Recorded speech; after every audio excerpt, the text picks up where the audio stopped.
the thing is, this day and age, it's never been easier because everything is at your fingertips. So the internet is like one of the best tools for everything. Listen, making a decision is just the best guess. People get so hooked up on, what if I do this? Listen, just make a decision, because at the end of the day, as a leader, people are going to look at you for a decision. Yeah. So listen, it doesn't have to be the best decision, but you've made a decision and people will work to it. Yeah. I was away a lot. I was away like 10 weeks at a time, sometimes 6 months I did as well. Wow. So I've lost loads of Christmases and stuff like that. So I've always wondered, like, how do you get into it? If someone said to you right now, like, how do I get into that industry? What advice would you give to someone like that?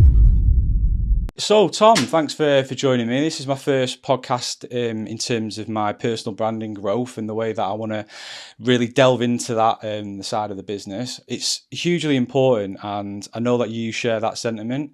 It's something that, I've seen you try and achieve, and you are achieving. And, I'm really interested to find out a bit more about your background, how you got into business, and really know, like, what makes you tick. Why have you not settled for one business? Why are you doing multiple things? And I really want to understand you as a person. So the one thing that struck me straight away was that you left home at 16 to join the army.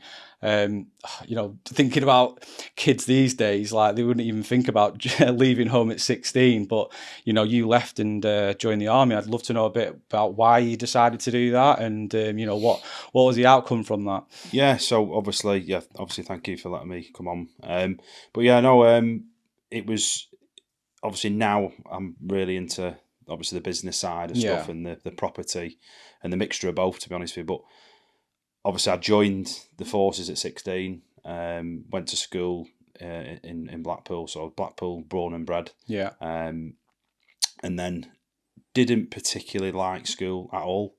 Wasn't really happy with conforming. I just wanted to mess around and girls, sport, fighting, going out, messing around as the usual kids do. But so I didn't really have that sort of, at that point, that direction.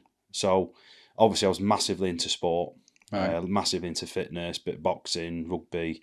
I was a good track athlete as well, so I kept myself fit, but I didn't really know what to do because I didn't do well at school. I left school with nothing, no qualifications, because I just messed around. I think I decided to join the forces for something to do. So obviously, because I knew I was joining, it sort of made it even worse for me to be at school. And then I was like, well, I don't really need my exams. I'm not bothered. So I just thought, I'm joining the army. It doesn't matter. As soon as it got to September, when everyone was sort of enjoying time off at summer, and I just sort of joined the military. So I started off at the army college. So I did a year there. You were 16 at the time? Yeah, 16, yeah. Wow. So I was 16, left home, never been away really for a long period of time. So I was away, I think, for 7-8 weeks or something like that initially. And then just absolutely loved it. Because I was in that environment, I did really well. So we did quite a bit of education there as well. So going from an education environment at school, which I didn't enjoy, going into the sort of the college, the army college initially, they did education there, obviously, but I enjoyed it because it was, again, I think it was because of the environment was different for me. So where I was in a place where I enjoyed being there, I wanted to do it. So that's the sort of mindset I've got now in terms of that environment thing. So obviously it clearly works, because I didn't like school, but I loved doing the education in obviously the military environment. So that was... What did your parents think about you going at that age? I think they just sort of, obviously was sort of, I won't say glad, it's just sort of good to go, right, he's got sort of a bit of a plan together here. Obviously I put him through hell when I went to war, when I went out to the Middle East for a long time. So obviously that wasn't good for any parent. No parent would enjoy the kid going away, especially with not knowing what was going on and at the time. But so I left school at 16, joined the forces, and then sort of had a really, really good career. How long did you serve in total? So I did 10 years. Wow. Yeah, so I did 10 years. I mean, I would have done longer, but I had a bad injury. So obviously that got sort of cut short. So, and then I was in the paras. I was a paratrooper for 10 years. Wow. Well, after I'd done P Company and stuff. So that was a good. So basically, I did a few op tours. So then obviously Afghanistan, Iraq, obviously Iraq first. Afghan first, and then Iraq. But yeah, bit of Belize, bit of Kenya, the usual stuff. So yeah, and I had a good career. I enjoyed it, and then I was training people for the powers as a physical training instructor as well. So that was sort of fit my mold because I was really into fitness and the training and the coaching sort of side of it. So obviously being in front of 500 people and taking them through a PT session, the Colonel's PT on a Friday, I thrived. So then I went and joined a training establishment back at Harrogate where I was initially. I ended up there as an instructor. Oh, okay. So I was there as a PTI after doing pre-parachute selection for a couple of years, training obviously the soldiers through to get into the paras and on the fitness side, and then went back to a depot and did the training there, so training recruits. So it's like a full circle thing. Wow. So from there, I was going to go and join the PT Corps, it's called. So then you'd then go back and be in charge of a regiment. All right. As a PTI, the main PTI within the regiment. So I had a bit of a map, a bit of a plan, and that just went to absolute shit because I got injured. I got paralysed my right hand side. Oh God. So I've done all that. So it was in a bad accident. So I was at Harrogate, and then I was involved in a bad car accident. So basically, my right hand side couldn't walk. Had to learn to walk again. Took me. It was a lot. Basically, I was getting told by doctors, "Look, you're gonna possibly never have that movement back." Blah blah blah. So we're seeing loads of specialists. I had physio every single day. Wow. My dad drove me to Wheaton Barracks every single day, Monday to Friday, and it was gone from a sort of pinnacle level of fitness to then not being able to walk. That's horrendous. So sort of physically it was hard, but mentally it was hard as well because obviously you're a fit PTI at the top of your game doing what you do in the military, and then all of a sudden you can't even walk. God. So it was How long did that last for? I pretty much, it probably took me about three months just to be able to walk, just to get a bit of mobility back, and then probably about 6-7 months I was able to then jog and then back to. I would never be able to get back to that level of fitness as I was because the mobility wasn't there. No. But it's weird because you obviously, when you walk, you don't think about it, do you? No. But when you're trying, it's weird because your body's not moving and not functioning in a certain area, but it thinks it is. It's weird. It's almost like if you talk to amputees, like they still the body still thinks that's there, and that was obviously the limb's still there, but it wasn't working. No. So I sort of had to train my leg to sort of. It was weird because obviously I had to move completely different with my hip and everything, but you just don't think about it. So the foot's dead. So basically, from my knee sort of hip down, it was just completely. God. It was almost like having, bad pins and needles, and you can't feel it. That's basically what it was like. Are you still suffering with it now, or is it? No. I mean, if I went for a 10-mile run now, you could sort of feel your muscles slightly different, but no, it doesn't affect me now. But I had to sort of train myself back to being able to basically walk again, and obviously that sort of stopped my career short when I had a clear path of where I was heading, because I was going back to 16 Brigade, and then other places after that. That was sort of my map. Yeah. So that got cut short then. Yeah, drastically cut short. So how old were you there? Like 26? I would have been, Jesus, now I'm 42 now. So yeah, I've been in my early 20s. So, but then I decided, obviously I had all my enhanced learning credits and stuff like that. So I've decided, look, I've got to get a bit of a plan together because I did want to continue, but then obviously made the decision, look, this might take years to get back to where it needs to be. And I thought, well, the PT path wasn't my path anymore. I didn't want to go back and do the normal regimental thing. I wanted different things. So I decided to go and do my bodyguarding stuff. So I went away and did Ronin in South Africa, which is the best. It's hands down the best course. So you do all your SWAT training, special weapons and tactics, high level medical side, because I had a decent level of medical anyway.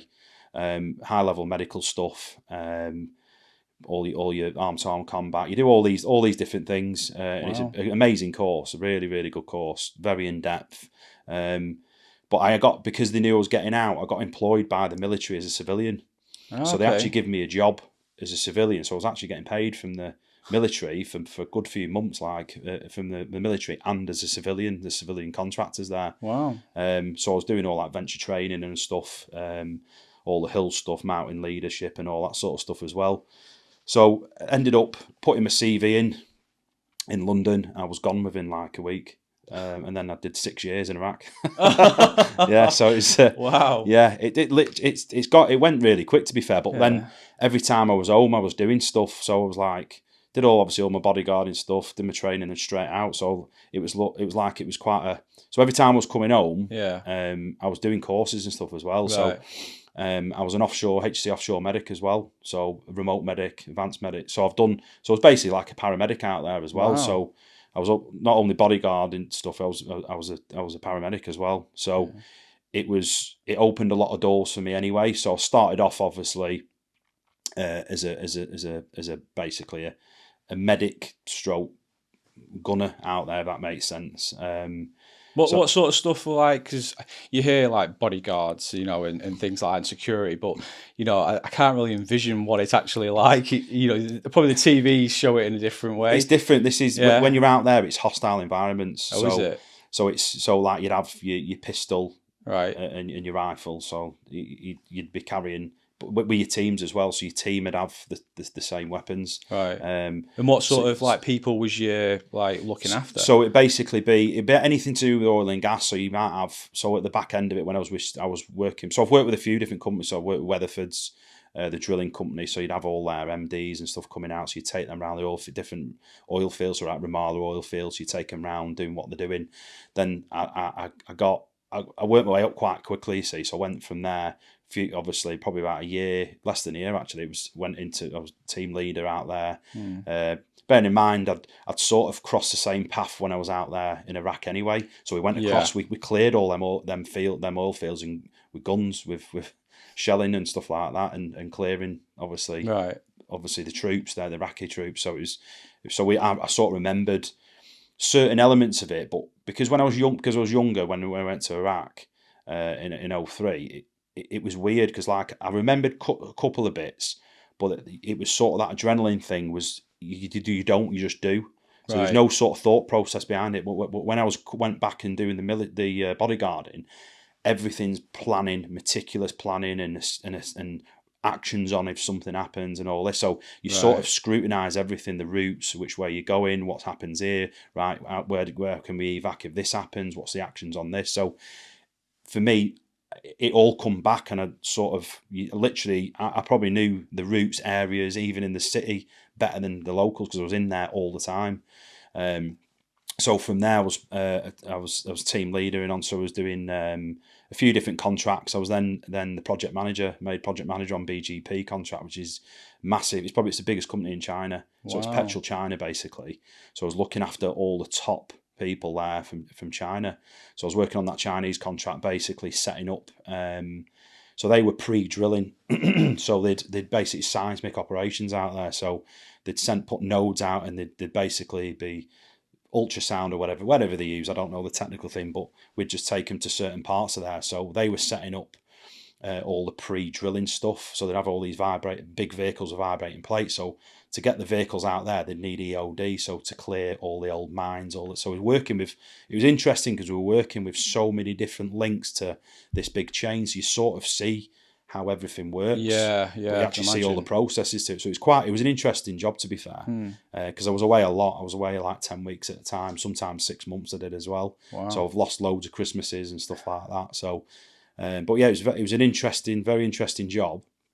And then we were like buying actual kilometre square grid squares. So the Chinese were buying big grid squares, and they build a camp. So we've been negotiating with like all the sheikhs and stuff in the certain areas. And it was dead funny because for me, like, you think like when you see like business, you think the Chinese are just like that business. Yeah, but it was weird to see it because you'd have all the sheikhs there. I'd be escorting, obviously the clients would meet up and they'd arrange meetings and would take them to the places. And it'd be back and forth, like, I want it for this, I want it for that, did it like back and forth. And then like then and then they're like, what do you think? And I'm like, it's like, I've come here to take you away. I've not come to do a business deal, and end up doing a sort of business deal. You want that. How about you meet in the middle? And that's, and they end up, buying, so they end up buying this grid square, basically, a land, and then building this camp. So that's where we were based. So they were going out on doing the operations on there. And then from there, after that contract, I went back as a basically a tier 1 medic, so an advanced medic looking after some of the teams for Shell.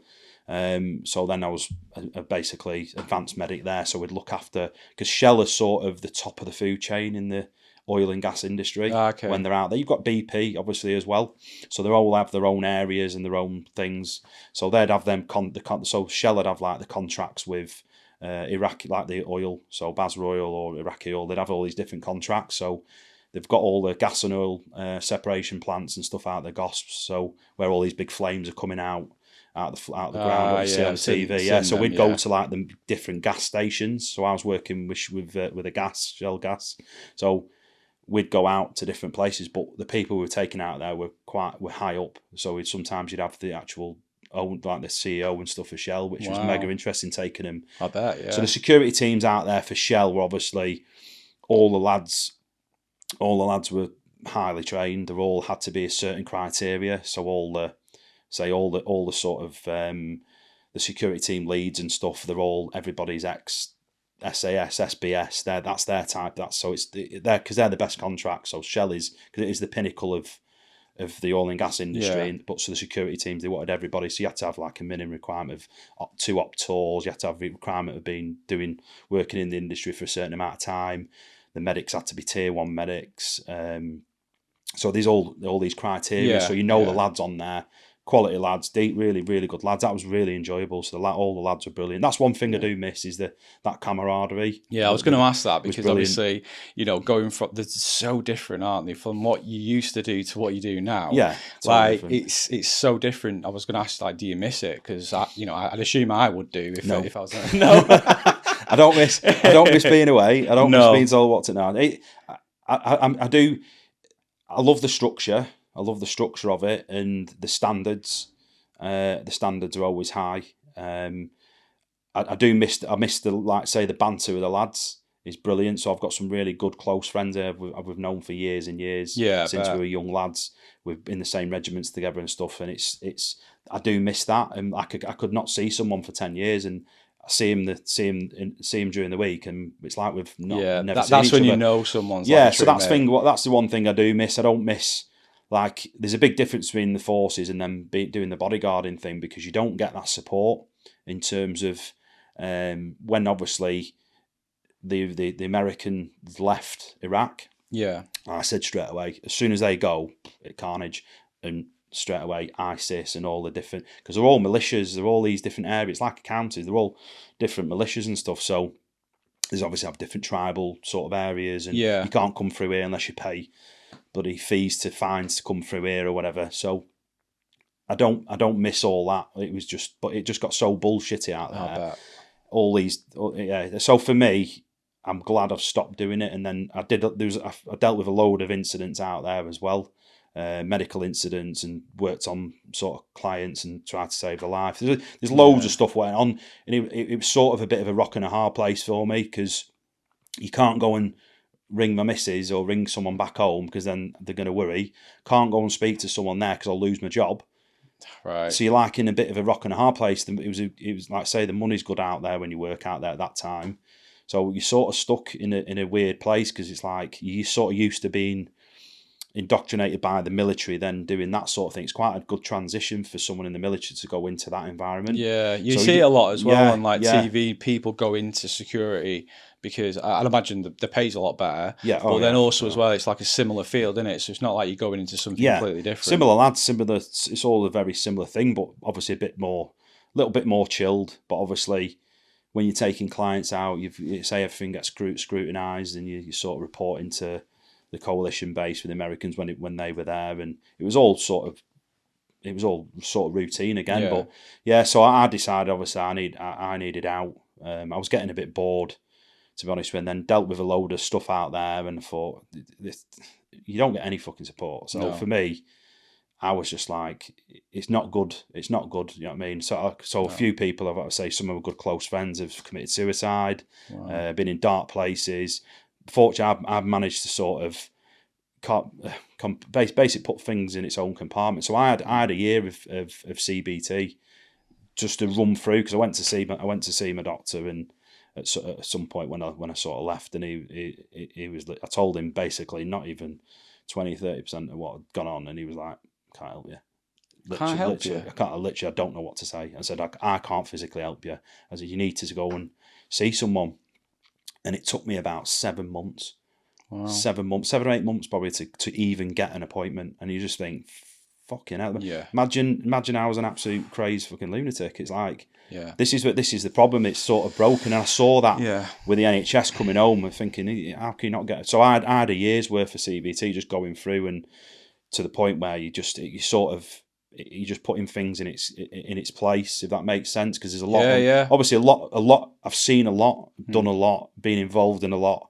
So it's all them things what needed to be gone on. I mean, I had it for a year, so people have it for a few months, but because there was that much had gone on over the years, it's like we cover this, cover it. So it was all. It was good. It was really helpful. It was really helpful. But I'm a massive believer in all that stuff. You know, like I see, you know, people myself, and I always like look at people that just don't do it, and I'm like, you're missing out, because like the world is crazy, innit? With everything that's going on. Like obviously you went to the extreme, but even like in people's everyday life, like things happen. Like we lose people. Social media's made it like 10 times worse with everything. And I just feel like, you know, it's great that you've done that, because you recognise that to get to the next level of where you wanted in your life, you needed to sort some stuff out. It's just talking as well. It's like it's that stigma for a guy in it not to fucking talk. It's and I say that to people. You need to go and like, have a chat. To get something off your chest. Obviously, I went through it for a long time because I couldn't really say anything, because it's like, and even when I'm home, who do I go and vent to? Really, you go and vent to someone like.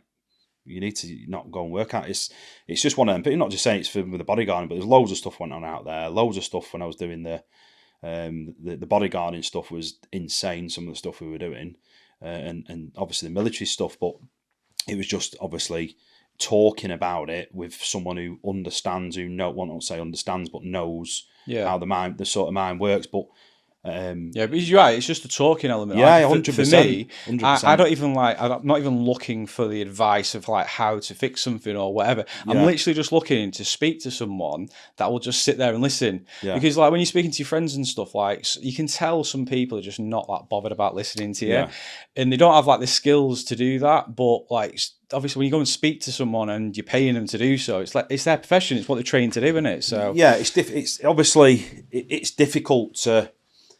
Obviously, everybody loses someone. That's the only thing you're guaranteed in life to die in it. But it's difficult to sort of talk about certain things, because only certain people may experience. Like a lot of military lads, again, that wasn't really the mental health thing wasn't really a thing. Like in Iraq or Afghan, when we were doing the first few tours, it wasn't even a thing. Do you know what I mean? Body armor wasn't even a thing. Little chest plate, and so it wasn't really a thing to talk about mental health. But now it's sort of well managed. I think it's well managed. After speaking to obviously some of the lads who are still in, some of our close friends are still in now, and it's sort of managed better. It's understood better. It is, which is a good thing. But like I say, I think just talking about it, it does definitely help. So that was sort of my military thing, and so then how, the bodyguarding, and then so how the hell did you get from? Because obviously it's a big like transition, and I want to imagine some of the like people you were around, like you mentioned, obviously like your top business people, like you can't not be around them kind of people and be even a slight bit like inspired to do stuff, especially you've got it in. Obviously you must have had an entrepreneurial spirit even back then, but how did you go from that to what you're doing now? Well, so basically, I bought my first property in 2007. Right. So I was still doing so 2007 I bought my first home. So that was when I was in the forces. Right. And was that to build any kind of portfolio? It was to live in. It was to live in, and obviously I did a lot of work to it. So I did like the extensions, bathrooms, and everything else, and we made decent amount of money, fair amount of money on that. So it was sort of that. Jesus, you can make a bit of money on this, but that was while I was in. But I'm a very quick learner, like very very quick. I'm not like I did poor at school, but when it comes to learning quickly and sort of having that street smart sort of thing, I'm quite a quick learner. So it was just well, I can get onto that. But then I was doing the bodyguarding. Then on one of my last tours or something like that. I think the last tour, I think it was, but I bumped into someone, basically got chatting. I was having tattoos done and they were in there at the same time. It was sort of right place, right time.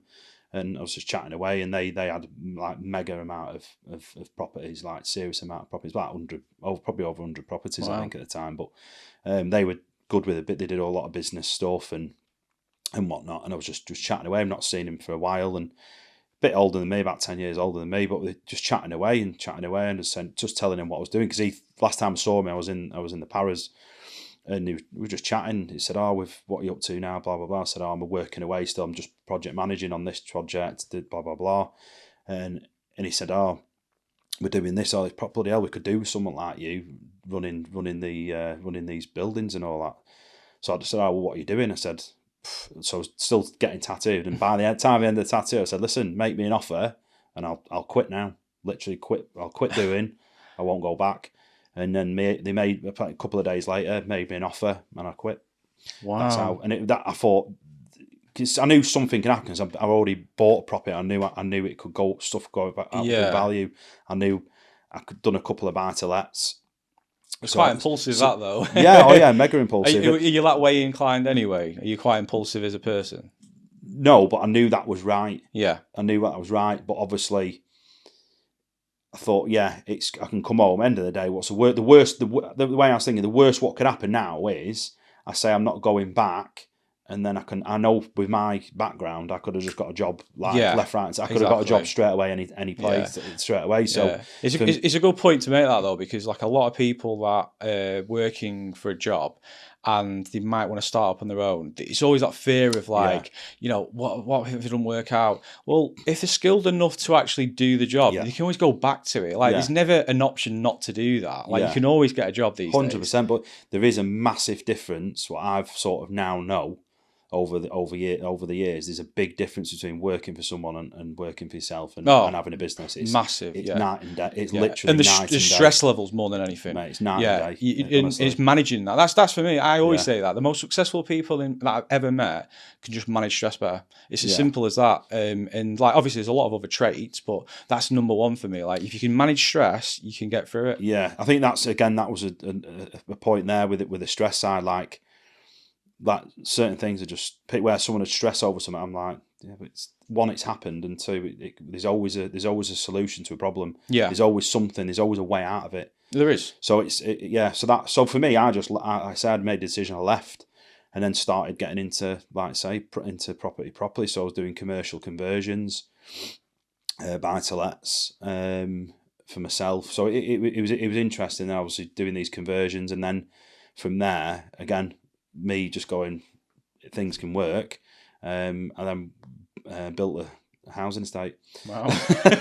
So I had a few meetings, few like say, can it be done? Yeah, we can definitely do it. I had loads of meetings with the architects, the designers, and it was that old military thing, and they're sort of it was go and have all these meetings and sort of they're weighing us up, and then we're looking at how it can be. At the end of the day, anything can be done. I don't need to know how to build a housing estate, because I can pay people I can go and get a PM in there, project manager in there, I can get builders in there, I can get bricklayers in there, electricians, it's all about delegation, and that's where, for me, doing all the project managing, it's delegation, it's all delegation, but because it was me and I know what I'm like, I literally would learn everybody's jobs. I would literally learn exactly what everybody's doing, analyse what they're doing, then look at how quick it can be done, what the rates are. So I'd literally absorb everything, and then just to a point where we were doing the housing estate, and it was a multi-million-pound housing estate, and we're doing all the buy-to-lets and flips on the side, literally, because we had over 100 guys constantly on. So it was just orchestrated really well, but it was boring. It Oh, was was super, it? super boring. Yeah, I wouldn't do a housing estate again personally, and me be really involved in it because it's just monotonous. You've got your Yeah. Gantt chart, right? Order that. That's that stage, and it's like And it's like a it's cookie cutter type of it's situation, yeah, isn't it? it's just, but it's not sort of mentally stimulating, and that's where we'll get onto Swish at some point. Where Yeah. that's just like again night and day from the normal stuff. So yeah, I was doing the buy to lets, loads of flips, more commercial conversions, multi-unit freehold apartment blocks, shops, just basically everything. Wow. But getting involved in everything, so I was sort of learning everything dead Yeah. I quickly. was gonna say like the amount of stuff you must have learned over that time. Yeah, Like yeah. Oh, honestly, well, it's like the media, the marketing side when the media girls were doing all the pictures. Have you got any content? And Dropbox has got tens of thousands of pictures in and videos, wow. and they were like, Jesus, we've got enough content here for 2 years. Like because of all the stuff I'd done. Luckily, I'd been taking pictures through like all my buy-to-lets, my flips, new builds, commercial, so I've been taking pictures along the way. That's great. Thousands of pictures of the building sites which we built. So I've got all the content there, so it's sort of worked really well. From now everything's all about marketing and media stuff. It's worked really, really well. So obviously then started getting into the property more and more and just getting absorbed into everything. But I learned so much like over a short period of 5, 6, 7 years. Really, when I was getting into it properly, I've learned so much within that short period of time to pretty much take on anything. Because at the end of the day, 1 house or 100 houses, it doesn't really matter. You're just systemizing it. Yeah. It's all the same. I say that to people because it's thinking big and sort of doing small and sort of building your way up to get to where you want to be. It's all based off want anyway. If you want to do it, it's Absolutely. and then did some property courses, which everybody does. Anyone getting into probably just sort of saying, well, what's going on there? Even though I was doing big things anyway, I thought it's more sort of, for me, it was always about being around like-minded people. Yeah. And that's worth its weight in gold, as it Massively. is anyway. And built some really, really quality relationships with people. Been on some masterminds and stuff, and again, built really good. I mean, people doing completely different things to me. Some business owners with really successful businesses, and sort of getting in them circles. And obviously, I've got, well, I think quite a lot of knowledge in certain areas of, like say, the building industry, the buy-to-lets, the multi-units, commercials, and all these different things. What I'm doing, so it's sort of, I've just sort of got all engrossed in it, and then so with you need to do that though, don't you? I 100%. If you want to be good at anything, you've got to get all in. It's like, I'm a massive advocate of the saying, like, you don't know everything. There's always stuff you can learn. Like I'm constantly like self-learning. I'm constantly like working with people on different areas, and I always think to myself, I don't know if you agree with this, but like even if they tell me like 99% of stuff that I already know, at least it proves to me that I'm doing the right thing still. Because you did, like, it comes into everyone, like self-doubt, like, am I doing the right thing here? But if you just speak to other people and they're saying the same things that you're doing, then at least you can like go, right, well, I'm on the right path here. Yeah. You can move on to something else. Yeah, give yourself a wobble and just carry on. So, I'm a massive believer in that. And, I think every day is a school day, and I think for me, it's like I get engrossed in that, and it's quite exciting because I know this is the way things are going in the world. It's all about the branding, the marketing. Massively. It's huge. I didn't realise how big it was after obviously speaking to you as well. There's so much. It's insane. It's another.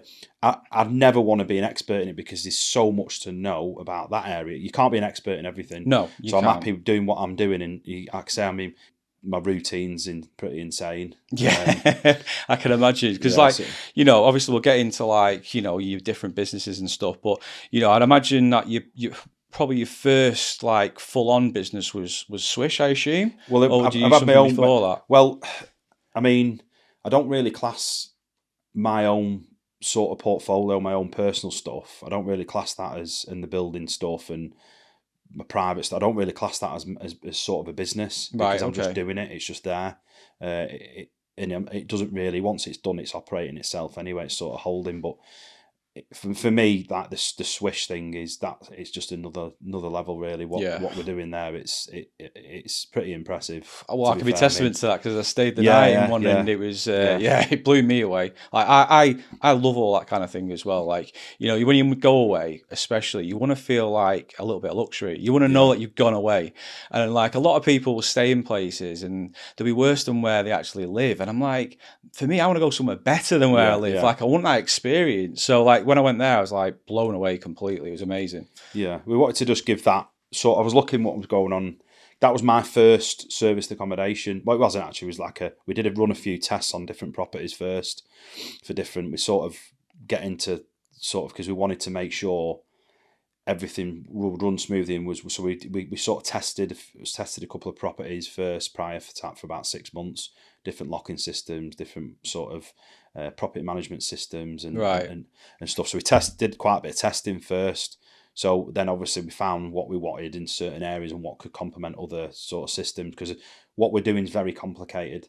You probably won't find, I'll be surprised if you find any service accommodation doing what we're doing in terms of the technical side and the products we're using as well. So our locking systems are the same products what Hard Rock hotels use and the big hotel chains use. So we wanted to when I was doing it, I wanted to design it commercially based, because the usability and the longevity, for me as a business owner, I don't want to be ringing up. So our maintenance is, we've been open for about 18, well, properly fully about a year now.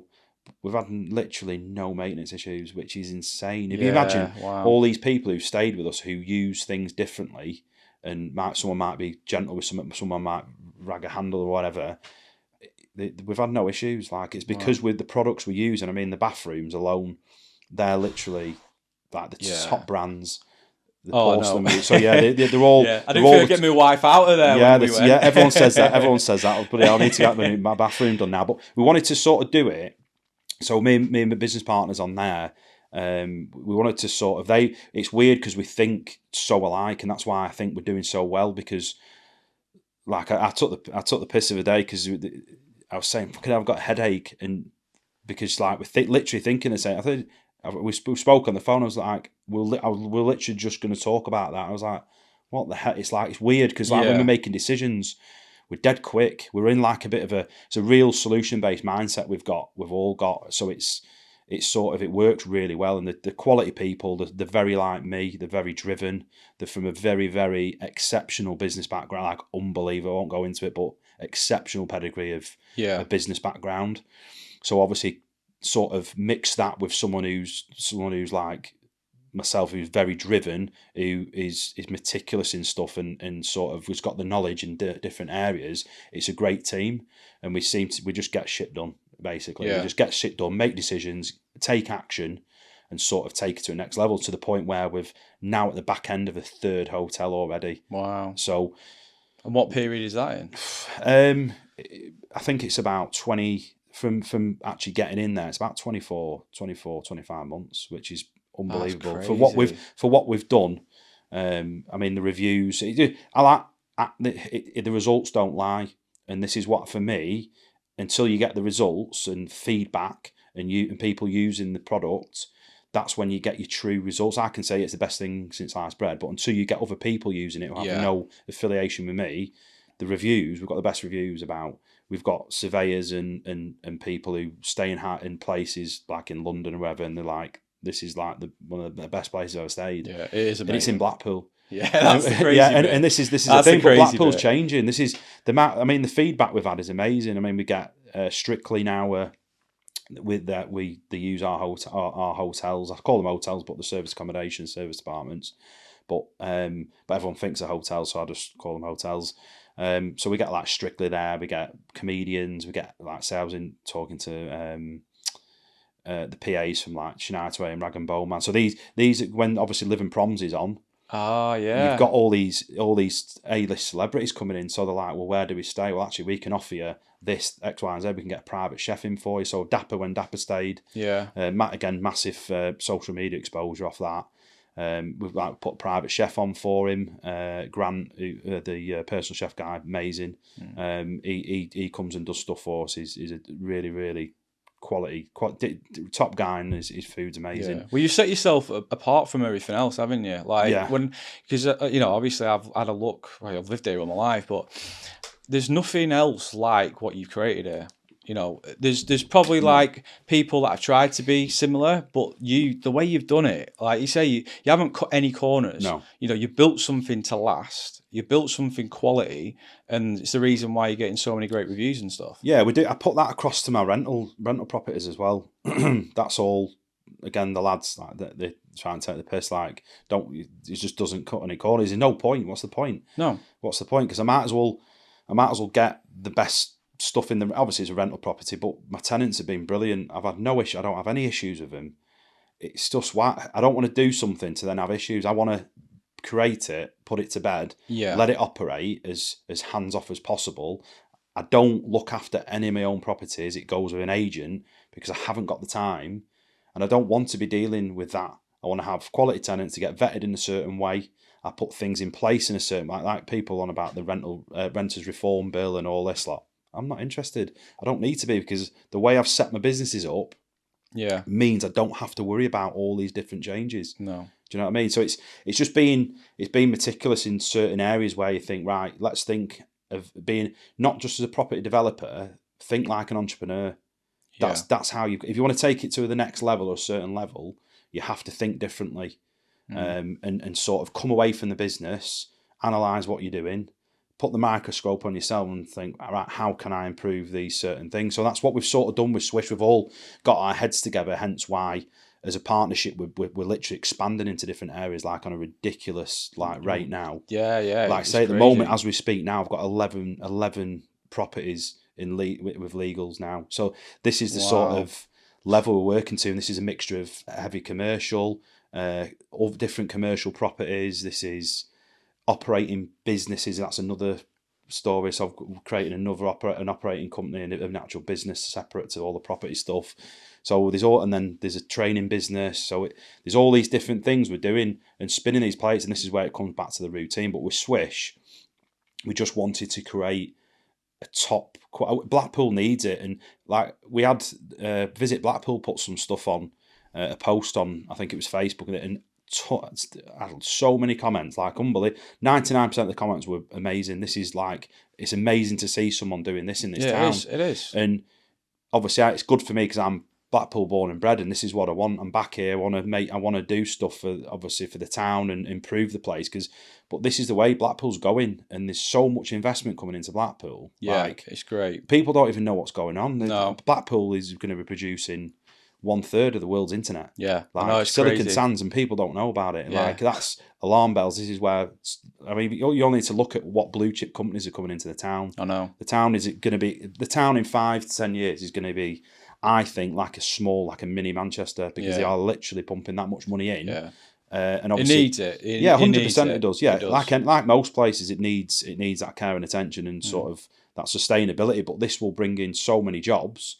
All them jobs are going to create people coming into the town, which means they need accommodation. Yeah. So as a property developer, that's a win-win, because the council are going to want more houses built. They're going to want, so there's obviously different incentives will start coming into play, and this is where I get into the nitty-gritty of it all. Yeah. And this is why we're looking at sort of either building a lot of houses or looking at hotels and stuff, and sort of creating a lot of spaces for people to live. And this is where the next sort of phase is down the next couple of years. I want to be looking at sort of building big apartment blocks. Wow. I'm already in talks with a few things on them, but we're looking at you doing some really good stuff. Just on, because personally, I've never been into property. I think, I don't know why, I think more to do with I'm an online kind of guy. Bricks and mortar has never been my thing. So, I built my first website when I was 13 years old, and that's my path ever since. I just knew what I wanted to do. But obviously, a lot of my friends, a lot of people that that I've had as friends in business, they've had property portfolios, and I've always wondered how do you get into it? What's if someone said to you right now, how do I get into that industry? what advice would you give to someone like that? Because people might think, oh, I need 50 grand to buy a property and to get into it. Like, what would your advice be to someone like that? The thing is, this day and age, it's never been easier because everything is at your fingertips. So the internet is like one of the best tools for everything. So for finding property, finding out information about properties, finding out advice on how to do things. Obviously, the shitty end of the stick of that, and there's a lot of stuff going around at the moment, is there is so many people online because they're good at being online and the tech side. They might have bought a couple of properties or done a couple of rent-to-rent deals, and then all of a sudden, sort of coaching and training people how to do stuff. I know. And you're like, it's dangerous. But the thing is, there's the one way around that is basically do your research on who you're talking to. It's. I mean, some of the stuff what I see on a daily basis is embarrassing. Like how people are falling. Like some people are saying they're doing 5 million quid in a year and all this on deals and all. And listen, things can happen. If you're in the middle of London and you've got experience, you can. Because I had this sort of joke with a developer in London, and he was saying, "Oh, I've just done this £3 million job here," and it was like a small job for me. But if I were to put my hotels in London, you're looking at 30, 20, 30, 40 million. Oh, easy. So, but because the demographic's different, the price of the property is different. But yeah, some people are saying they're doing this and that, and they clearly ain't. They've got no substance to what they're saying. They're putting stock images online. And it's just bullshit. And I think if people were more savvy to what's going on and sort of not being sort of desperate, because it's as if they play on sort of desperate minds, and I hate that shit. No, that culture though is in every industry. But it can't be. It's hard to regulate, but you can't regulate values. No, and it all boils down to the person sort of going, I've done this. It's just based down on values. And there's a couple of property trainers who are sort of calling people out and basically saying you've not done. Whereas it's just bullshit. And I totally agree. I totally agree with what they're doing, because there's so much bullshit out there, because online is just full of bullshit. Yeah. Because anybody can be anything online, can't they? But I'd love to sit down. I'd love to sit down with people who are saying they're doing all these things and go, well, okay, we'll have a bit of a Q&A on what you're doing and how you're doing it and how you've done it and where you've done it. And you can guarantee, and 99.9% of them haven't done even 30, 40% of what they're saying they've done. No. Because like I say, I've grafted my arse off, and I'm relentless in what I do. I've got a good quality team of lads, and I know how to do stuff. You can't go and start pulling out 5 million quid in a year. It's just it's not around work, especially working around the northern areas. You can't, unless you've got a multi-million-pound backing and doing copious amounts of housing estates and stuff like that. You're not going to make them sort of figures. So I just think there's so much bullshit out there. And I've interviewed people to come and work with me. So for Beyond Property Training. So I personally interview for them. So I'll be interviewing for an hour, because I want to know who they are, what they want to achieve, because I don't want them to waste my time as much as I don't want to waste their time. Definitely. Because if they don't want to work at them certain levels, and they don't want to really, really push themselves, I don't really want to be around that. No. And if I know they've got something in them where they are going to want to push themselves and do well, then obviously I do want to work with them. And I've interviewed so many people now over this past 6 months. And listen, I could go and get bums on seats, but I tell you that to get your bum on the seats in my training thing, you need to be wanting to do stuff, especially on the higher level stuff. Yeah, I was going to ask you about this, because obviously, one thing that you started recently is a mentoring business where, you're coaching people to obviously, how to do what you do at the level you're doing as well. Is the reason why you started that because there's so much bullshit out there? Or... No, but I mean, I made a statement on my last podcast at Christmas saying basically a lot of the trainers are just good salesmen. Oh yeah, and that's massively. a fact. That's a fact. There's some of the stuff I listen to online about certain things. You're thinking, you've said you've done all this, but you're coming out with these sort of comments. Them things don't align. Not knowing what I know with doing all the new build housing estates and all the everything else. Some of the bullshit what comes out online. It's just sales tactics. And like you say, sales is sales. And listen, I will be selling my course at the end of the day, but you will be having an interview with me, and we will, because if you want to sit in a room with me and other people I don't want you bringing your bullshit into No. my network, because it's a closed network of people who literally want to like do well. There's people in the network who have got unbelievable businesses, like are doing obscene. We've got people in there who've come to me and they've got over 10 properties, but they want to take it to the next level. So the conversation of like, I want to be making 100 grand or 200 grand a year in 5 years. Well, let's do it in 3. That's the type of people. That's my comment back to you. Let's do it in 3. Yeah. How can you get there quicker? And that's where I come in. Yeah, and that mentality breeds. Yeah, that's my mentality. It's that relentless thing. Listen, I'm not for everybody at all, because I'm direct in what I do, and everything has to be done when you're saying it's getting done. So, and a detriment to that is the lads who work for me. The shit hot. They work. They're amazing. They do. I can leave them to it. The quality lads. They know how I work. They know their standards are high. Yeah, and we don't need to have them conversations. And but I've built that up over time. But yeah, the training thing is being around them right people and having that community. So the networking community, so I'm obviously, as you know, I'm buying some commercial property at the moment, some more commercial property, and that's being converted. It will hands down be the best training establishment in the country. Wow. Hands down. There won't be anything close. There can be people with high numbers and doing whatever, but in terms of quality, there won't be anywhere close, because I know what I do. And I know what everybody else does. Yeah, I know that from personal experience, because like obviously why I created this setup was because I had a look out there and there was nothing. There was absolutely nothing. And you can go to like Manchester, Liverpool, and there's plenty of studios out there. And I'm not going to drive an hour. Like, what's the point of driving an hour?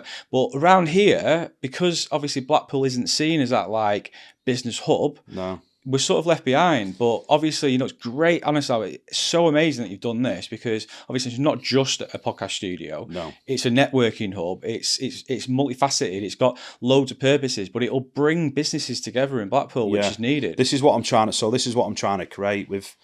Obviously, my background as well with the construction side and the new builds and all basically everything. I'm just sort of tying everything together. But this building's going to be. There's going to be an amazing podcasting studio, purpose built with multi cameras on every person, a big panoramic cameras, obviously all the systems, the microphone systems in there, all the recording stuff in there, and then I've got the teaching sort of studio, which is going to be all glass. I mean the sort of stuff. I'm sort of taking a bit of inspiration from Swish, so we're going to raise the bar basically. Yeah, on every why level, not? on the design level, on what I can offer the students in terms of the tech, what's going in there. Like people talk about the putting tech in there. Listen, but the stuff we're doing with AI, like the stuff I can do with AI with property, there's no one doing. No, I know there's not anyone doing it. Yeah, and so it's sort of teaching these things, and that's why I'll get them with higher level people who want to work at a higher level. So most of the people I talk to are business owners with successful businesses, right? Okay. But they want to either get into property or they're into property and they want to elevate what they're doing in property. They're the sort of people who are coming to me. Obviously, I've been doing the talks and going around the country doing stuff around the country with sort of blue bricks and stuff as well. So that there's going to be a big sort of training bit at the top on the mezzanine, and there's going to be the interactive screens on there, touch screens with all my mapping, and it's cool. It's proper cool. Like it's basically showing people, listen, you can do this from your fucking office, and you can be an entrepreneur from your office doing this and then taking it out on the ground. So, and then on the bottom section, we've got like a rec room, obviously your coffee machines, kitchens, and your fridges and all that. And then you've got an open plan. So when you go in, you've got glass everywhere. So it's basically open plan, but double story and double. So I'm buying the 2 big commercial units we're doing. Then we're going to have a stage, and it's all basically a full networking centre. So you have your screens on there, so like companies can come in. So I've already been in talks with quite a few companies. Obviously, as you know, there's companies coming in who are going to be actually using it for marketing purposes and bringing different businesses together. Wow. And then obviously I'm going to be working with developers, hopefully with the councils and all the other sort of big associations, and obviously tradesmen as well. So we're going to get everybody trying to sort of pick business up in development and stuff within the area. So I want to sort of bring a hub together, because there's nothing like it. This is what I'm trying to do. There's nothing like it around. I've not seen anything. No, and I've certainly not seen anything from any trainer of this sort of standard or quality. Yeah. And that's what a sort of raise the bar, raise the standards of how things look, feel, and the environment for people who I'm teaching, and also for the way they're going to learn. Yeah, and people learn in different styles, don't they? They do, and I really liked the fact when I spoke about it with you. You were saying how you're going to get like tradesmen coming in and educate them on different things. Yeah. And look, I meet so many different people in life, as you do, and I'll meet, an owner of a massive business, and I'll go into that business and I'll speak to them, and like they might be turning over hundreds of millions of pounds, but the basics aren't even there. Like the systems that should be in there, like CRM systems and things, they're not using them. And we thought about doing that, but then on the other end of the scale, where you just get like a one-man band with like a plumber or someone like that, again, they need help as well. And I love the fact that you're working with all these different ranges of people, but you're upskilling them. You could just say to yourself, well, I'm selfish in what I want to do. Like, I'm not going to share the systems I use or the ideas. You want everyone to upskill, because in my opinion, I agree with this. Like, if you work with other people that are upskilled, then it's that shared like system. You've got other people around you that you've helped bring up along the way. And I really think that's important. I love the fact that you do. Yeah, it's more that I love. I mean, if I woke up tomorrow and I didn't enjoy what I'm doing, I'd just quit. I only do things because I love doing them, and because at the end of the day, like I say, people think like, oh, property is fucking great, and everybody sees stuff online of how good property is. It's fucking hard. If you want to take it to a certain level, it's fucking hard. People don't talk about all the delays with stuff, the issues with getting mortgages, the issues with underwriters, delays in materials costs going up. So there's a lot of negatives in property. There's more negatives in property than there probably is in positives. Like, the positive things are the day you get your remortgage and the money comes back in. Yeah. Or you sell the property. But they're like the highs and lows. But property is such an amazing vehicle. Like, even for a business owner who's got a successful business, to then move money around, to then buy assets, potentially commercial for the business. Yeah. And there's loads of benefits from that. Or are they using that money into another company and loaning another company to then build assets in that company? So it works really well. There's so many ways to sort of skin a cat. So I think a lot of people who contact me have got successful business and they're just struggling.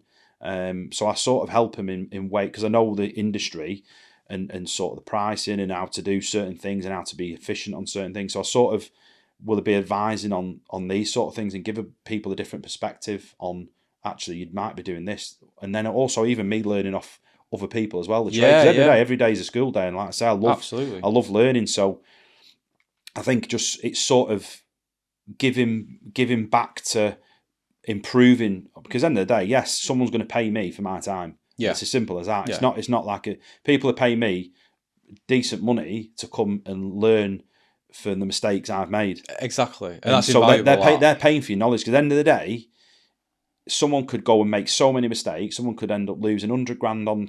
Listen, I see it all the time. People losing money left, right, and centre. Believe me.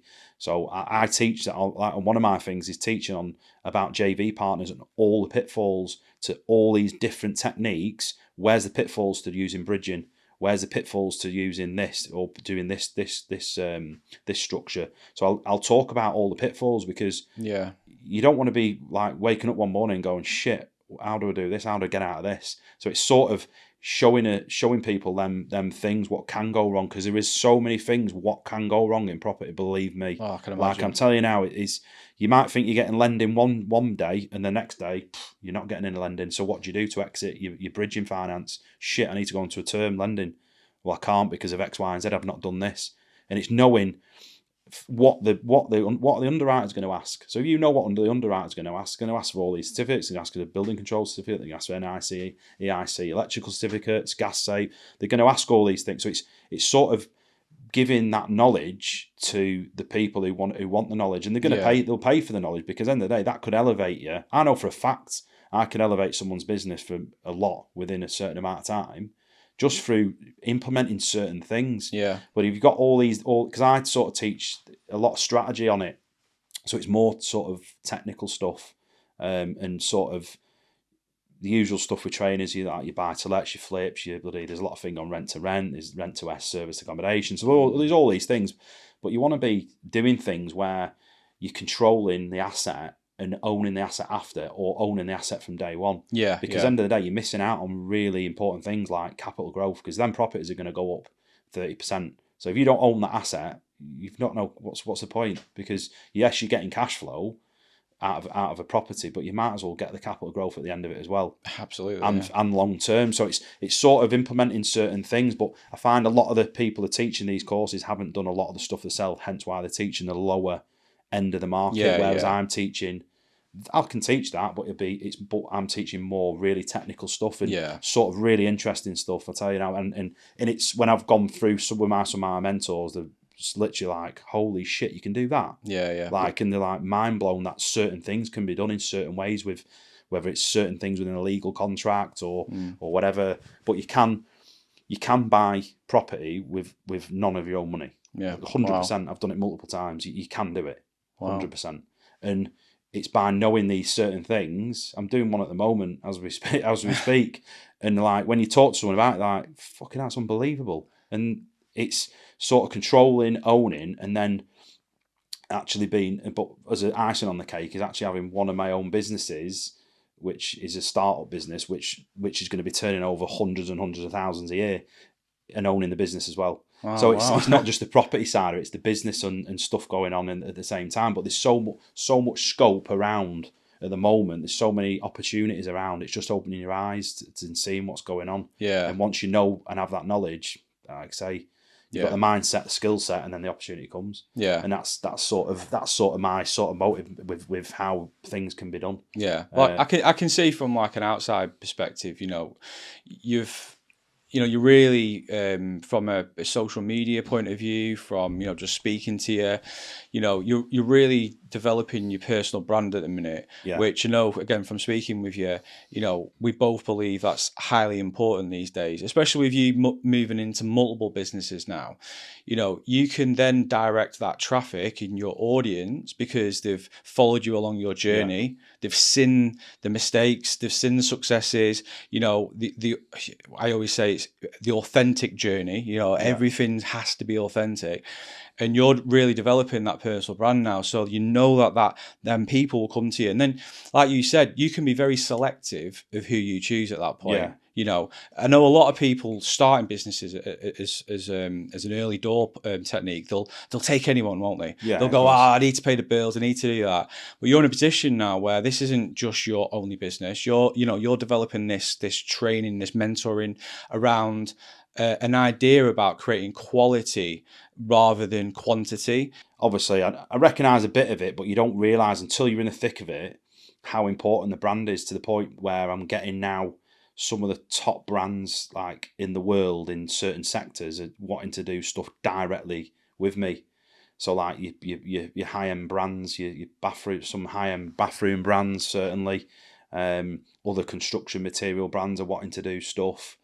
Some big names are wanting to do stuff with me personally, and sort of showcasing what I'm doing. And I tell you what, that branding thing has opened a lot, as I said to you before, has opened so many doors into certain areas, which are then going to supplement my other businesses as well.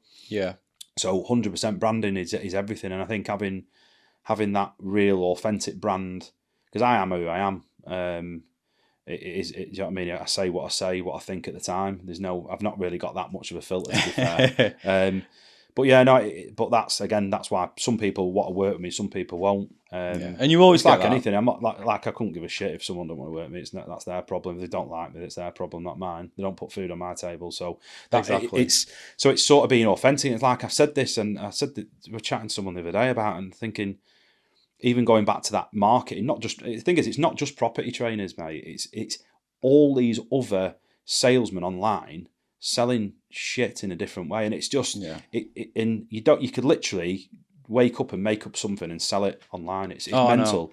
No. But people are blatantly lying. I'm seeing people setting up websites for training businesses and social media platforms, and they've got stock images on the fucking thing. And I'm like, you will not find anything on any of my marketing or website or anything which isn't an image that I own, I have built, or I actually physically done and own the building, or I've physically been part of.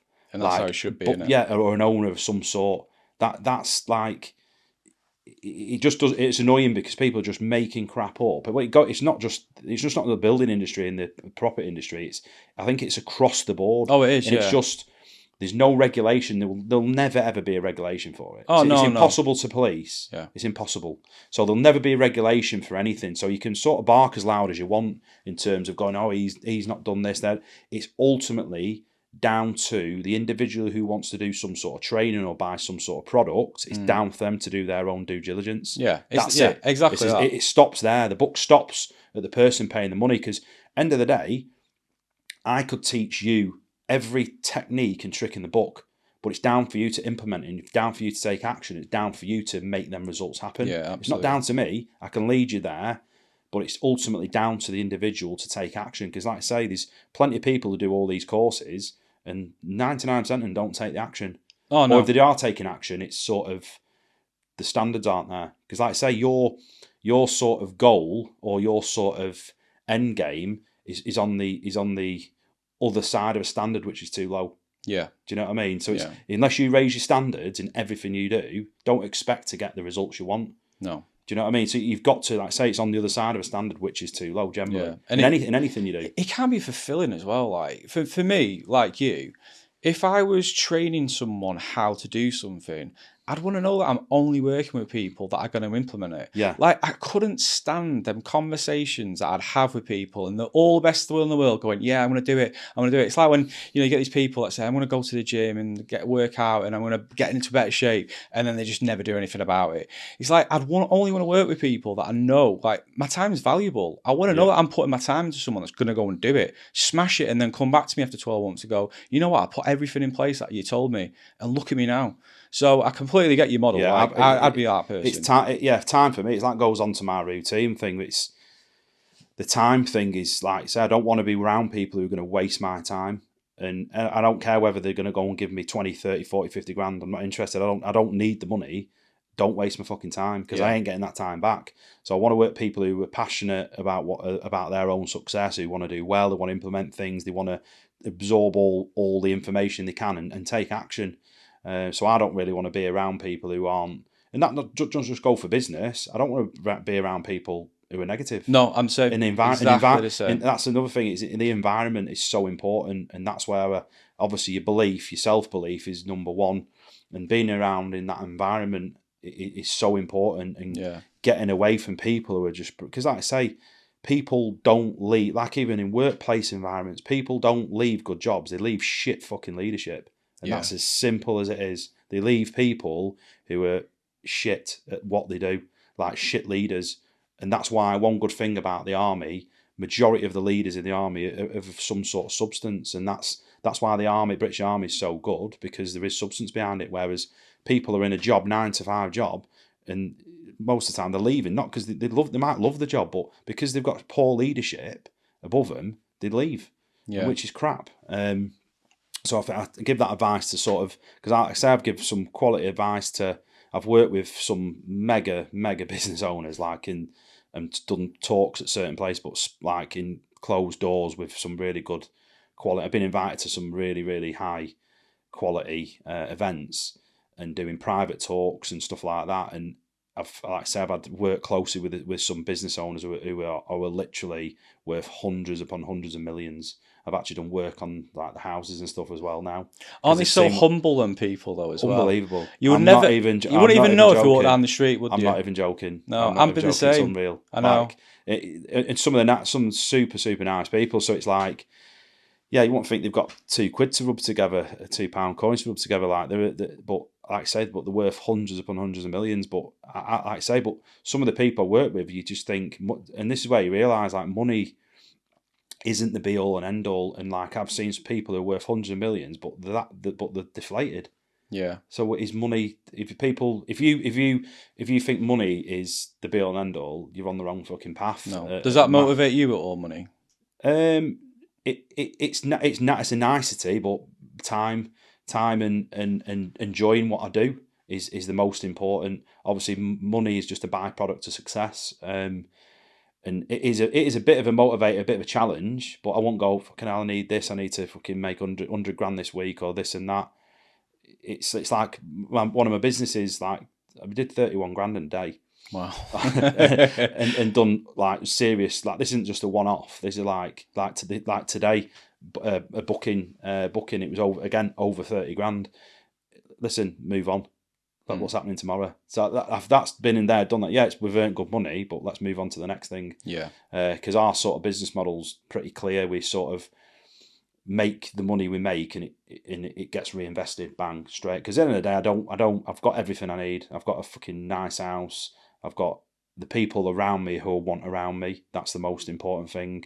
I spend a lot of time with my son, with his rugby career.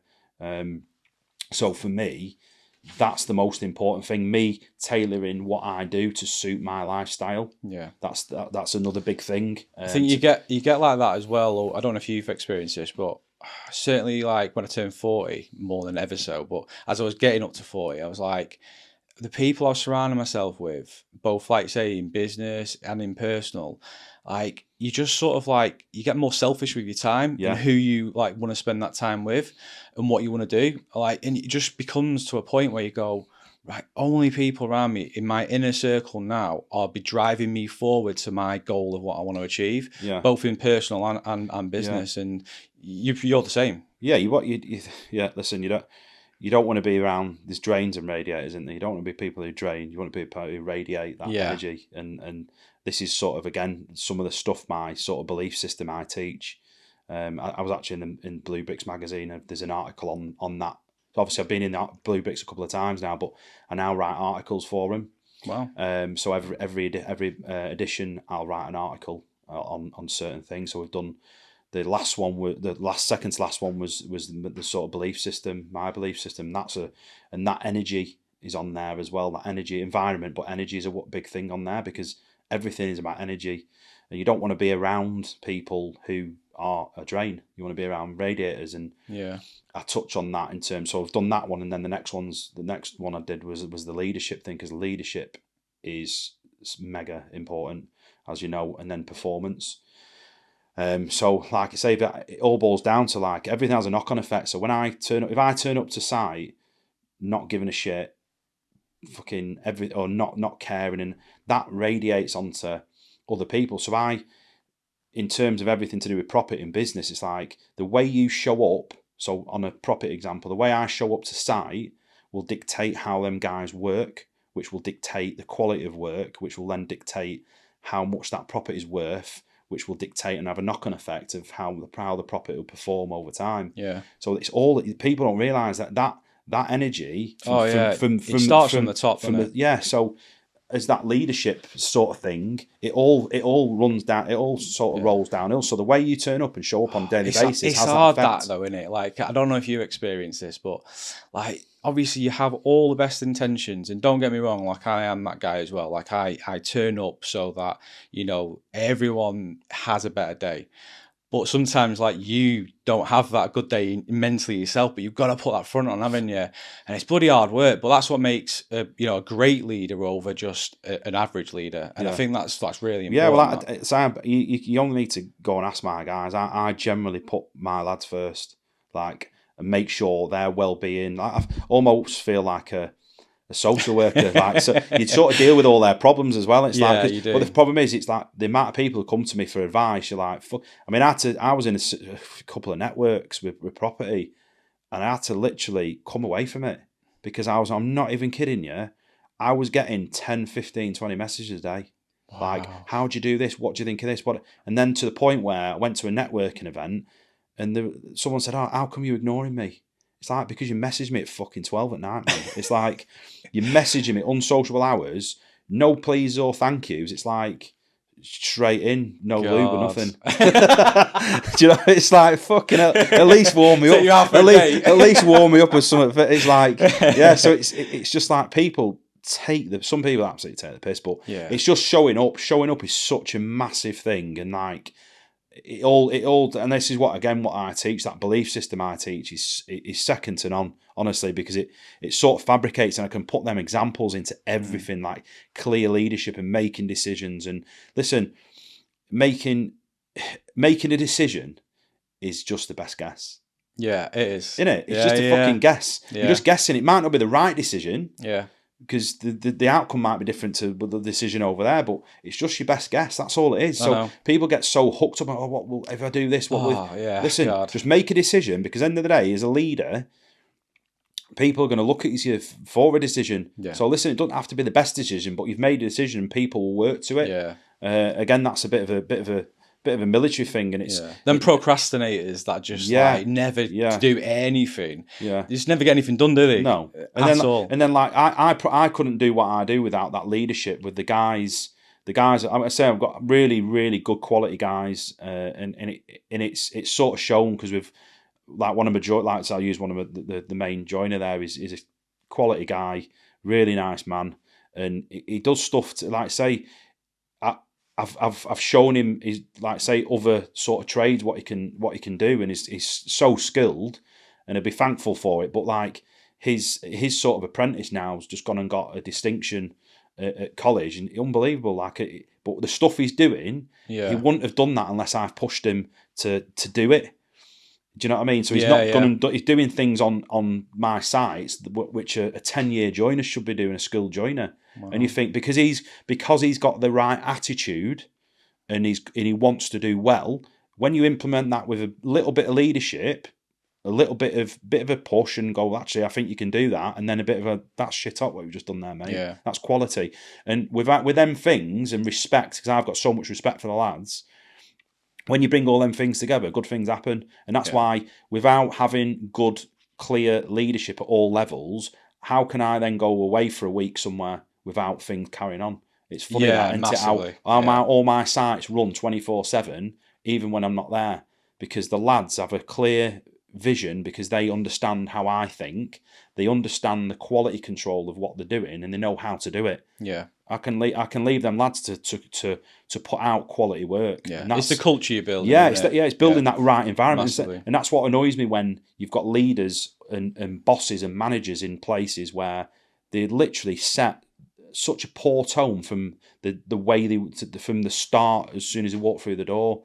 And that's where having that good leadership and performance comes in. Yeah, and obviously the mindset stuff before that. Yeah, but yeah, no, it's the businesses are going really well. We're expanding all the time. Amazing. There's always loads of things going on, but the training business is going to be is going to blow up, because there's that many quality elements to it, and having small numbers, because I don't want to work with masses. I can't teach what I teach in big numbers, because I do not. I could have done this years ago. But it wasn't the right time for the mentees. Right. If that makes sense. Yeah, because if I can't give you my 100% divided attention, then I'm not giving you everything I can give you. Hence why I don't want to do it. Yeah, I'm the same. That's why now I've made the decision to then start doing it. Even though I've been mentoring people for a few years now, and I've been teaching like small groups and small like individuals in how to do things and mentoring. Like I say, now's the time to start doing other things, and not just the teaching side. It's the networking's a massive thing, and all the other things what come with the podcasting. So there's all these different things, and building and working with other brands. And like I say, I've got some really important meetings and stuff coming up with. I can't really touch on it too much. It's quite sort of hush at the moment. There's a lot of really quality business things coming up, which are gonna we're gonna be my sort of businesses. Yeah. And like I say, the traction and the brands which are wanting to partner and have exclusivity to these things is going to blow up. Yeah, and it's going to be providing some amazing solutions for people and bringing things into the area as well. So there's a lot of really, really good things. And anybody who works around me and with me, like I say, they know our work, and they know, like I say, good things are sort of coming. Like I said, doing a few site visits today with one of my good friends who's into property. He's got some quality businesses, and he's like, "Yeah, it's gonna be cool." No, I'm sure it will. I genuinely can't wait to see it all. It's Blackpool definitely needs it. You know, the industry needs you, and if anything is to go by with what you've achieved already, I'm sure you're going to make a massive success out of it. So you'll definitely have to come back on another episode.